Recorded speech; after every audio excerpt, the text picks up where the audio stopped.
여러분 안녕하세요. 오늘 제가 아주 흥미로운 실험 결과를 하나 공유하려고 합니다. 최근에 20대부터 40대까지 다양한 연령대 200명에게 설문조사를 했습니다. 질문은 간단했습니다. 주변에 70대 이상 어르신 중에 진심으로 존경하는 분이 계신가요? 놀랍게도 67%가 아니요라고 답했습니다. 그런데 더 흥미로운 건 나머지 33%였습니다. 이분들이 존경한다고 답한 어르신들에게는 놀라운 공통점이 있었습니다. 저는 그 어르신들을 직접 만나봤습니다. 그리고 확신하게 됐죠. 70대 이후 존경받는 사람과 그렇지 못한 사람의 차이는 나이가 아니었습니다. 돈도, 지위도, 학력도 아니었어요. 그것은 바로 태도였습니다. 오늘 이 영상에서는 70대 이후에도 주변 사람들에게 진심으로 존경받고 사랑받고 필요한 사람으로 여겨지는 분들의 5가지 특징을 말씀드리겠습니다. 만약 여러분이 지금 60대, 70대시라면 이 영상은 여러분의 남은 인생을 완전히 바꿀 수 있습니다. 아직 젊으시다면 부모님이나 주변 어르신들을 이해하는 데 큰 도움이 될 겁니다. 자, 그럼 시작해 볼까요?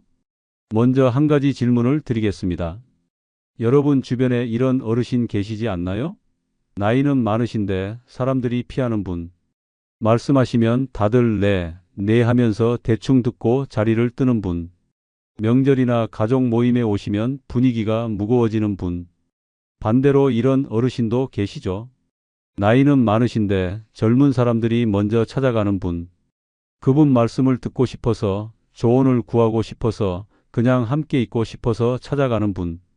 그분이 오시면 자리가 환해지는 분. 이 두 분의 차이는 뭘까요? 나이는 비슷합니다. 경제적 여건도 비슷하고 건강 상태도 비슷해요. 하지만 주변 사람들의 반응은 천지 차이입니다.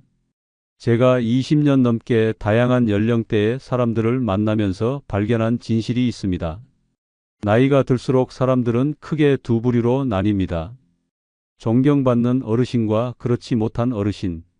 그리고 그 차이는 아주 작은 습관과 태도에서 시작됩니다. 한 75세 할아버지가 제게 이런 고민을 털어놓으셨습니다. 손주들이 나를 피해요. 전화해도 바쁘다고 하고 집에 와도 금방 가려고 해요.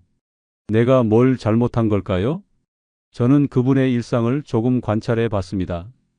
그리고 금방 알 수 있었습니다. 그분은 만나는 사람마다 요즘 젊은 것들은 우리 때는 안 그랬는데 내가 경험으로 말하는데 이런 말씀을 반복하셨어요.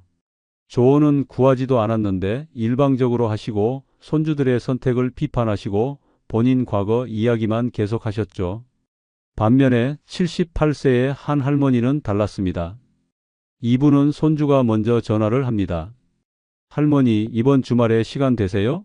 할머니랑 얘기하고 싶은 게 있어요. 손주뿐 아니라 손주 친구들까지 할머니를 좋아합니다. 대체 이 차이는 어디서 오는 걸까요? 할머니께 여쭤봤습니다. 그분은 이렇게 답하셨어요. 저는 그냥 애들 이야기를 들어주려고 노력해요. 제 이야기는 물어볼 때만 하고요.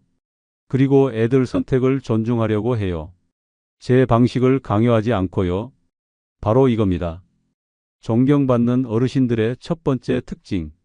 말하기보다 듣는 것을 선택합니다. 이제부터 하나씩 자세히 살펴보겠습니다. 첫 번째 특징, 말보다 경청을 선택합니다. 나이가 들면 자연스럽게 경험이 쌓입니다. 삶의 지혜도 많아지죠. 문제는 그 지혜를 어떻게 나누느냐입니다. 존경받지 못하는 어르신들은 이렇게 합니다. 상대방이 묻지도 않았는데 일방적으로 조언합니다.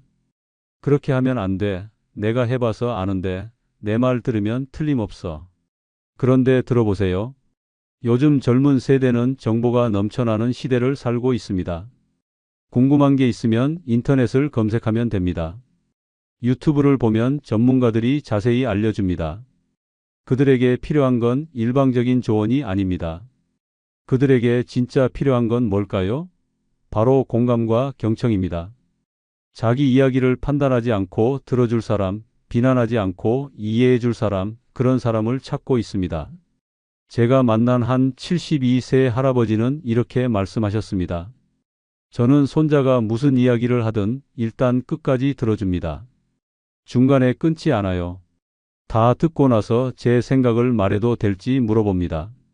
손자가 원할 때만 조언하죠. 그랬더니 어떻게 됐을까요? 손자가 중요한 결정을 할 때마다 할아버지를 찾아온답니다. 진학 문제, 연애 문제, 취업 고민, 모든 걸 할아버지께 털어놓는다고 해요. 왜냐하면 할아버지는 듣기만 하는 게 아니라 진심으로 이해하려고 노력하시거든요. 경청한다는 건 단순히 입을 다무는 게 아닙니다. 상대방의 말에 온전히 집중하는 겁니다. 핸드폰을 보면서 듣는 게 아니라 눈을 마주치며 듣는 거예요. 고개를 끄덕이고 그래서 그래 힘들었겠다. 그때 기분이 어땠어? 이렇게 반응해 주는 겁니다. 한 할머니가 이런 실험을 해보셨습니다. 딸과 통화할 때 한 달 동안 본인 이야기는 일절하지 않기로 한 거예요. 오직 딸의 이야기만 듣기로 했습니다. 처음엔 정말 힘들었대요. 하고 싶은 말이 목구멍까지 차올랐거든요. 내가 그러니까 그렇지. 엄마가 그럴 줄 알았어. 엄마 말 좀 들을 걸 그랬지. 이런 말들이 자동으로 튀어나오려고 했답니다. 하지만 꾹 참고 그냥 들었습니다. 한 달 후에 놀라운 일이 벌어졌습니다. 딸이 먼저 이렇게 말한 거예요. 엄마, 요즘 엄마랑 통화하면 마음이 편해요. 예전에는 엄마가 뭐라고 하실까봐 조심했는데 요즘은 그냥 편하게 얘기하게 돼요. 딸이 더 자주 전화를 했고 통화 시간도 길어졌습니다. 예전에는 5분이면 끝났는데 이제는 30분, 40분씩 이야기한답니다. 할머니는 깨달으셨죠. 내가 말을 줄였더니 딸이 말을 더 하게 됐구나. 여러분, 경청은 사랑의 표현입니다. 나는 내 이야기가 중요해. 내 생각이 궁금해. 너를 이해하고 싶어. 이런 메시지를 전하는 거죠. 반대로 일방적인 조언은 이런 메시지를 줍니다. 내가 너보다 잘 알아. 내 판단은 믿을 수 없어. 내 말대로 해. 누가 더 존경받을까요? 당연히 전자입니다. 또 한 가지 중요한 건 타이밍입니다. 존경받는 어르신들은 언제 말하고 언제 침묵해야 하는지 압니다. 상대방이 위로가 필요할 때는 괜찮아, 힘들었겠다 하고 공감해 줍니다. 조언이 필요할 때는 내 생각을 말해줄까? 하고 허락을 구합니다. 한 77세 할아버지는 이렇게 말씀하셨습니다. 젊었을 때는 제가 다 안다고 생각했어요. 그래서 누구한테나 이래라 저래라 했죠. 근데 나이 들고 보니 제가 모르는 게 더 많더라고요. 세상도 많이 변했고 젊은 사람들 생각도 제가 이해 못하는 게 많아요. 그래서 요즘은 배우는 자세로 듣습니다. 이 말씀에 깊은 지혜가 담겨 있습니다. 나이가 들수록 겸손해지는 것, 그게 진짜 어른다운 모습입니다. 내가 다 안다는 오만함을 내려놓고 젊은 세대에게서도 배울 게 있다는 걸 인정하는 거죠. 다음에 누군가와 대화하실 때 이렇게 해보세요. 본인이 말하는 시간과 듣는 시간을 체크해 보는 겁니다. 만약 본인이 말하는 시간이 70% 이상이라면 문제가 있는 겁니다. 이상적인 비율은 30대 70입니다. 본인이 30%만 말하고 70%는 듣는 거죠. 처음엔 어색할 겁니다. 평생 말하는데 익숙했던 분들에게는 침묵이 불편할 수 있어요. 하지만 연습하면 됩니다. 그리고 그 효과를 느끼면 계속하고 싶어질 겁니다. 자, 이제 두 번째 특징으로 넘어가겠습니다. 과거 자랑보다 현재 성장을 보여줍니다. 옛날에 내가 말이야. 이 문장 얼마나 자주 쓰시나요? 솔직하게 생각해 보세요. 하루에 한 번, 두 번, 어쩌면 10번 이상? 과거를 회상하는 건 자연스러운 일입니다. 추억은 소중하니까요. 문제는 과거에만 머물러 있는 겁니다. 내가 젊었을 때는, 우리 때는, 그때가 좋았지. 이런 말만 반복하면 사람들은 지루해합니다. 왜 그럴까요? 과거 자랑은 보통 이런 메시지를 담고 있습니다. 나는 대단했어. 요즘 사람들은 안 돼. 옛날이 더 좋았어. 이건 현재를 부정하는 거예요. 지금 젊은 세대를 폄하하는 겁니다. 제가 만난 한 할아버지는 모임에만 가면 본인 군대 이야기를 하셨습니다. 60년 전 이야기를요. 처음에는 다들 와, 대단하시네요 하고 들었습니다. 근데 두 번째, 세 번째, 10번째가 되니까 다들 지루해했어요. 같은 이야기의 반복이었으니까요. 그분은 모임에서 점점 외톨이가 됐습니다. 사람들이 그분 옆자리를 피했어요. 또 그 이야기 듣기 싫어서. 할아버지는 섭섭해 하셨습니다. 요즘 사람들은 예의가 없어. 어른 말씀을 안 들어. 하지만 문제는 예의가 아니었습니다. 할아버지가 현재가 아닌 과거에만 살고 계셨던 거죠. 반면에 79세의 한 할머니는 완전히 달랐습니다. 이분은 70살에 컴퓨터를 배우기 시작하셨어요. 72살에 블로그를 시작했고 75살에 유튜브 채널을 만드셨습니다.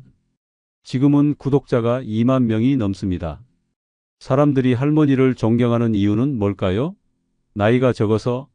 아닙니다. 끊임없이 배우고 성장하시기 때문입니다. 70이 넘은 나이에도 새로운 걸 시도하고 실패하고 다시 도전하는 모습. 그게 사람들에게 영감을 주는 겁니다. 할머니께 젊은 사람들이 물어봅니다. 할머니, 어떻게 그 나이에 유튜브를 하세요? 할머니는 이렇게 답하십니다. 나이가 핑계가 될 수 없지. 배우고 싶으면 배우는 거야. 나도 처음엔 아무것도 몰랐어. 근데 하나씩 배우니까 되더라고. 이 말에는 과거 자랑이 없습니다. 대신 현재의 도전과 성장이 있습니다. 그리고 사람들은 이런 모습에 감동받습니다.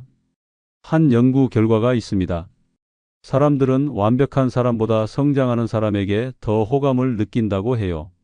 나이 들어서도 새로운 걸 배우고 도전하고 변화하는 사람. 그런 사람이 존경받습니다.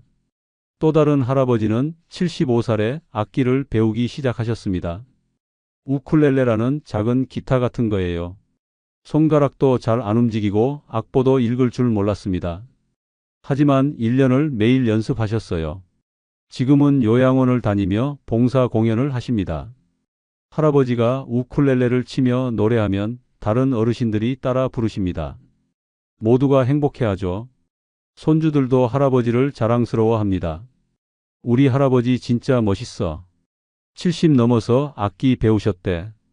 과거가 아닌 현재로 존경받는 겁니다. 여러분, 지금 무엇을 배우고 계신가요? 무엇에 도전하고 계신가요? 나이가 많아서 이제 와서 뭘 이런 생각하고 계시진 않나요? 나이는 핑계가 될 수 없습니다. 미국의 한 연구에 따르면 80대에도 새로운 언어를 배울 수 있다고 합니다. 뇌는 죽을 때까지 변화하고 성장합니다. 다만 우리가 사용하지 않으면 퇴화할 뿐이죠. 지금부터라도 하나 시작해 보세요. 작은 것부터 시작하면 됩니다. 스마트폰 사용법을 제대로 배워보는 것, 요리 레시피 하나를 마스터하는 것, 걷기 운동을 꾸준히 하는 것, 뭐든 좋습니다. 중요한 건 현재 진행형이라는 겁니다. 나는 지금 이걸 배우고 있어. 나는 지금 이걸 도전하고 있어. 이런 이야기를 할 수 있다면 사람들은 여러분을 다르게 봅니다. 과거는 끝난 이야기입니다. 아무리 대단해도 그건 옛날이에요. 하지만 현재의 도전은 살아있는 이야기입니다. 그게 사람들에게 에너지를 주고 영감을 줍니다. 다음에 누군가를 만나면 이렇게 말해보세요. 요즘 내가 이런 걸 배우고 있어. 최근에 이런 걸 시작했어. 과거 이야기는 물어볼 때만 하시고요. 분명 반응이 달라질 겁니다. 자, 이제 세 번째 특징입니다. 주는 사람이 아닌 함께하는 사람이 된다. 많은 어르신들이 착각하시는 게 있습니다. 자식이나 손주에게 무언가를 많이 주면 존경받을 거라는 생각이죠. 돈을 주고 밥을 해주고 집안일을 해주고 아이를 봐주고 그러면 고마워할 거라고 생각합니다. 물론 고마워는 합니다. 하지만 존경과는 다릅니다. 때로는 오히려 부담이 되기도 해요. 할머니가 또 이렇게 해주셨는데 우리가 뭘 해드려야 하나? 할아버지가 또 용돈 주시겠다는데 받기가 좀 그래. 이런 부담감이 생기는 거죠. 제가 만난 한 할머니는 이런 고민을 하셨습니다. 나는 손주들한테 이렇게 많이 해주는데 애들이 나한테 관심이 없어요. 명절에만 의무적으로 오고 평소에는 연락도 잘 안 해요. 할머니가 해주신 것들을 들어봤습니다. 명절 때마다 용돈 10만 원씩, 손주 생일마다 선물, 집에 오면 음식 잔뜩 해서 보내기, 손주 애들 봐주기. 정말 많은 걸 해주고 계셨어요. 그런데 문제가 뭐였을까요? 모두 일방적이었습니다. 손주들이 원하는지 물어보지도 않고 할머니 방식대로 주신 거예요. 손주들은 감사하면서도 부담스러워 했습니다. 할머니가 이렇게 해주시는데 우리는 뭘 해드려야 하나? 그래서 점점 피하게 된 거죠. 반면에 73세의 한 할아버지는 접근을 달리 하셨습니다. 이분은 주는 것보다 함께하는 것에 집중하셨어요. 손주가 축구를 좋아하면 함께 축구 경기를 보러 가십니다.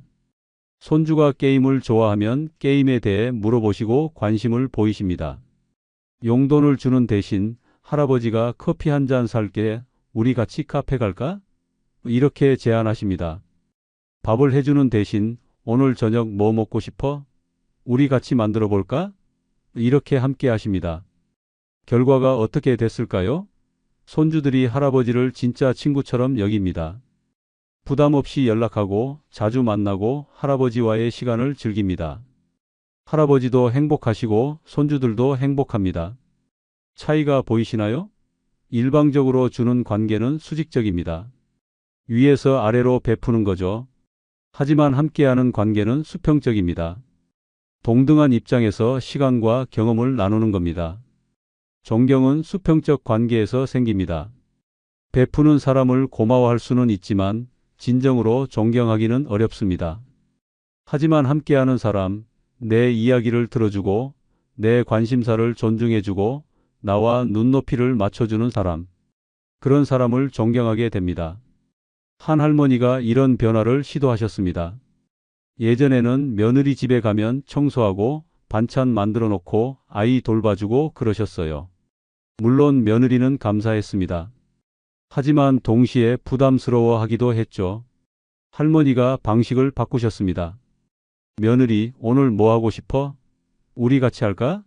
며느리가 영화 보고 싶다고 하면 함께 영화관에 갑니다. 며느리가 카페에 가고 싶다고 하면 함께 갑니다.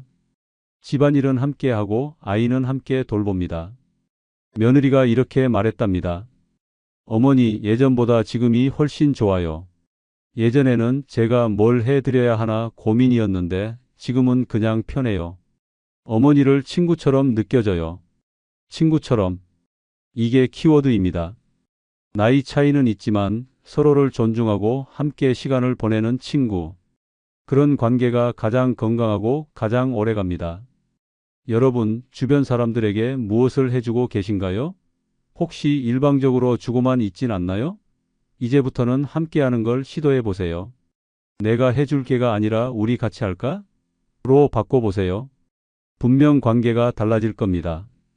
부담이 아닌 기쁨으로, 의무가 아닌 즐거움으로 만나게 될 겁니다.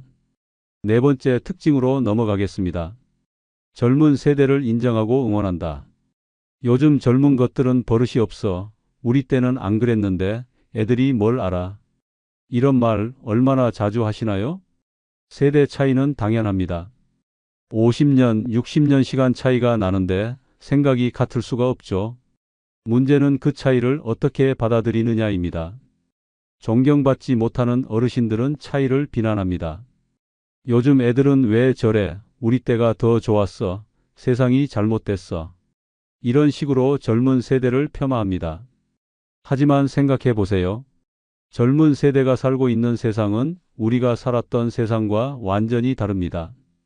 경쟁은 더 치열하고 취업은 더 어렵고 집값은 더 비쌉니다. 우리 때와 비교하는 자체가 공정하지 않아요. 한 할아버지가 손자에게 이런 말씀을 하셨습니다. 나는 너희 나이 때 벌써 집도 장만하고 가정도 꾸렸어. 너는 30이 넘었는데 아직도 부모 집에 얹혀 사네. 부끄럽지도 않아? 손자는 아무 말 못하고 고개만 숙였습니다.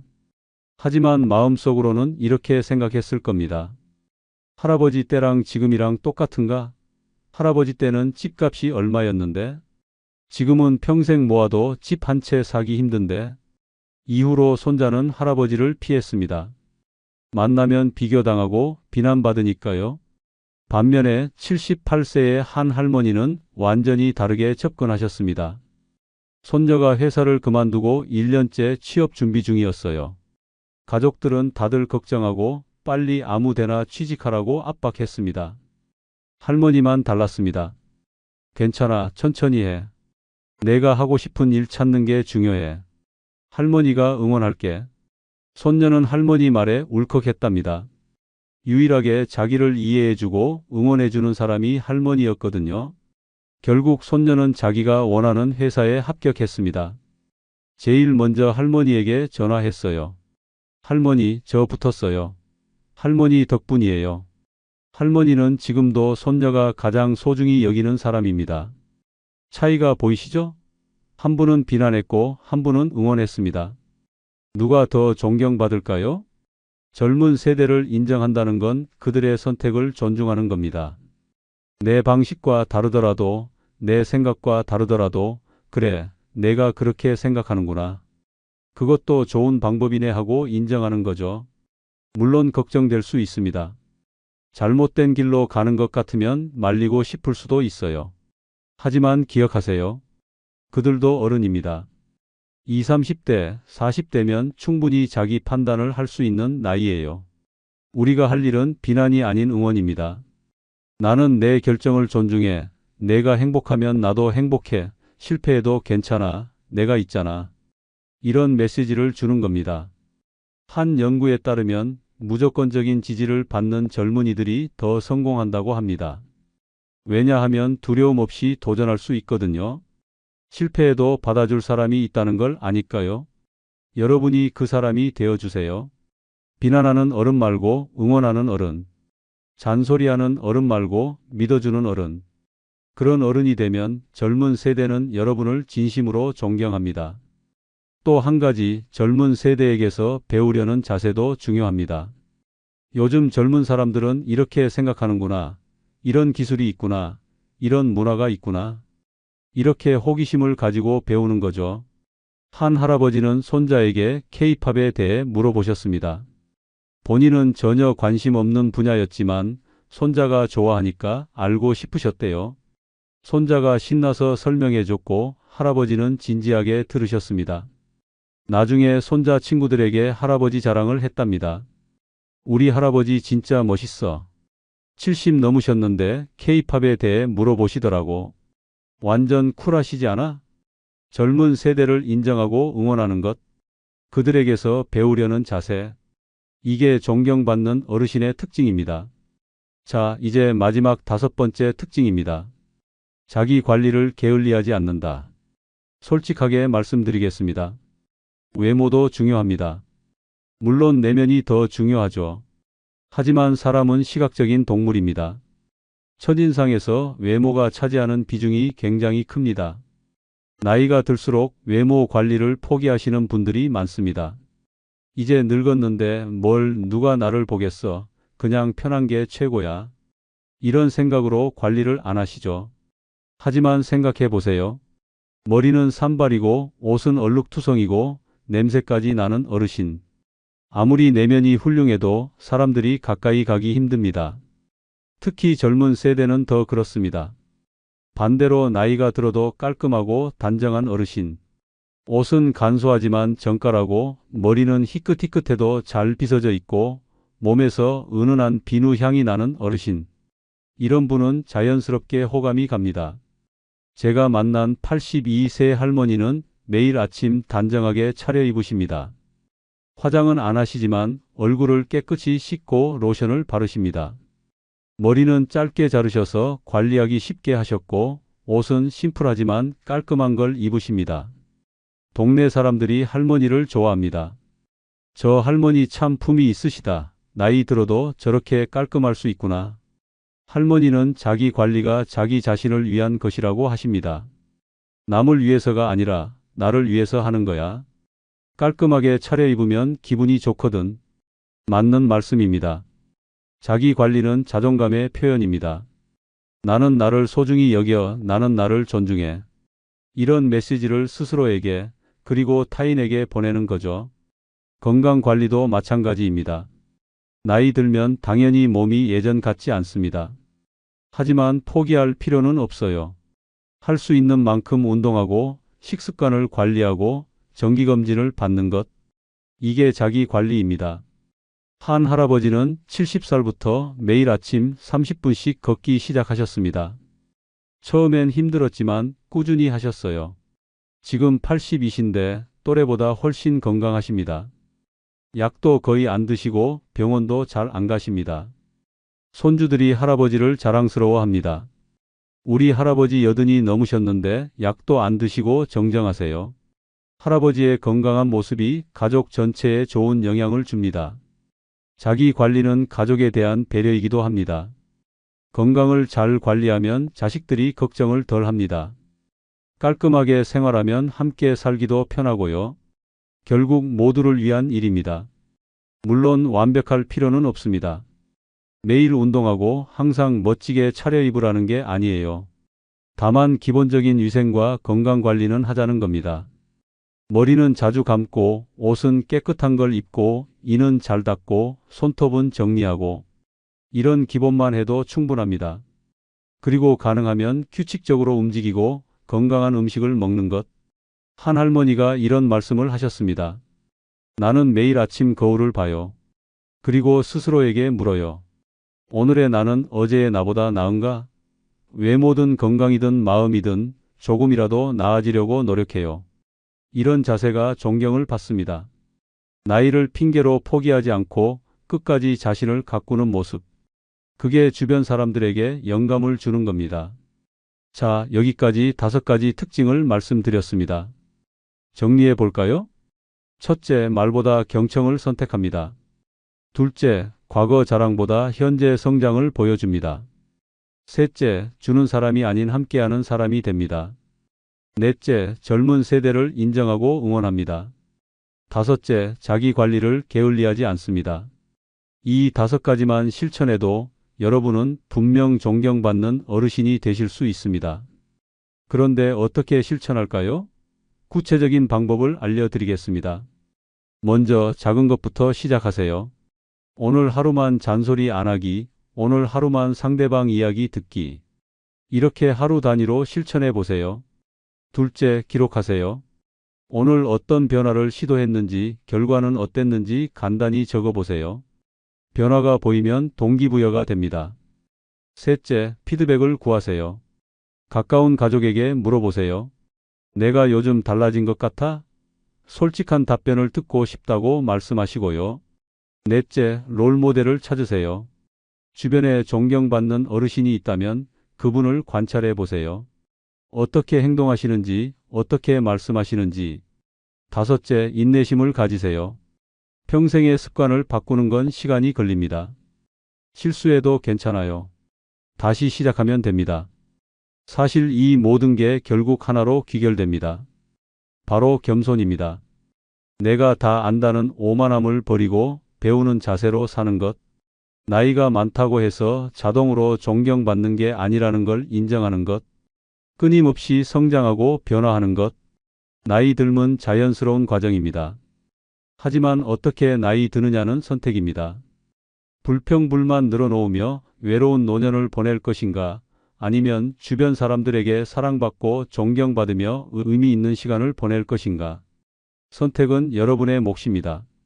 제가 만났던 한 85세 할아버지가 이런 말씀을 하셨습니다.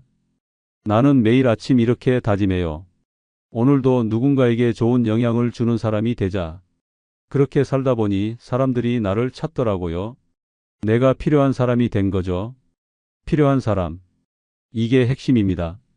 존경받는 어르신은 필요한 사람입니다. 지혜가 필요할 때, 조언이 필요할 때, 위로가 필요할 때, 응원이 필요할 때 찾아가는 사람. 그런 사람이 되는 겁니다. 여러분도 그런 사람이 되실 수 있습니다.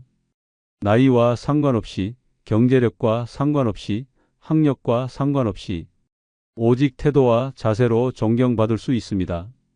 오늘부터 시작하세요. 말을 줄이고 귀를 열고 배우고 함께하고 응원하고 자기를 가꾸세요.